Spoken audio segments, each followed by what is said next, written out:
आज जो आसंता 2024-25 आर्थिक वर्ष पर जो पूर्णांग बजेट आसीबो सेथिपाई गोटे प्री बजेट रो प्रस्तुति पाई आज जो माने ये बजेट उपरे अध्ययन करिसंती पूर्वरु बजेट प्रस्तुत करिसंती बजेट को कार्यकारी करिसंती अर्थ मंत्री एवं अर्थ विभाग रो सचिव एवं जो माने अर्थ उपरे पांडित्य अर्जन करिसंती एवं विभिन्न ये अर्थ संबंधी अनुष्ठान संपुक्त अछंती समानंको आज डका जाइथिला। आपण माने जानती आम सरकार प्रथमरु ही लोकंक सरकार भावरे साधारण जनतांकर मतामत को गुरुतर दे आसी 2024 आर्थिक वर्ष पर साधारण बजेट आगामी 25 तारीख रे विधानसभा रे उपस्थापित हेबार ये कार्यक्रम अछि। आमर बजेट टी जेपरी वास्तव रे लोकंकर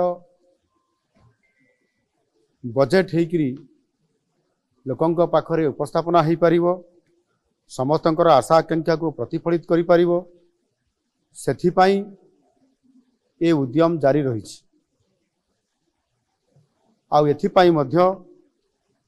ऑनलाइन जरिया रे व्हाट्सएप माध्यम रे आमे मतामत लड़ीछु एवं अति सुखद खबर अछि जे ये मतामत एथर बहु आग्रह रे अनेक लोक इतरे सामिल होइचंती एवं पाखापाखि प्राय 12,000 रु अधिक लोक मतामत देइचंती ऑनलाइन जरिया रे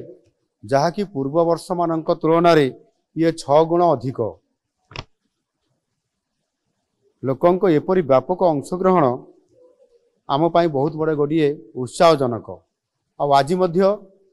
ए प्री बजेट रो ई प्रस्तुति बैठक रे पाखापाखि प्राय 150 रु अधिक लोक विज्ञ लोक एटी उपस्थित थिले। सेमानक भितर अनेक जहाँ मु कहली अर्थ संबंधी विभिन्न विभाग विशेषज्ञ अर्थनीतिज्ञ पूर्वतन अर्थमंत्री अर्थ सचिव एवं समाजर विभिन्न वर्गर लोक माने अर्थ संबंधी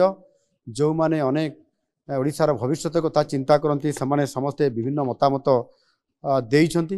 ये मतामत देवा भितर समानक भितर 26 जन अति मूल्यवान तांकर प्रस्ताव एवं मतामत से सेठी उपस्थापना करने सहित मध्य लिखित आकार मध्य प्रस्ताव समान देइछंती। सेमानकर समस्त मतामत एवं प्रस्ताव को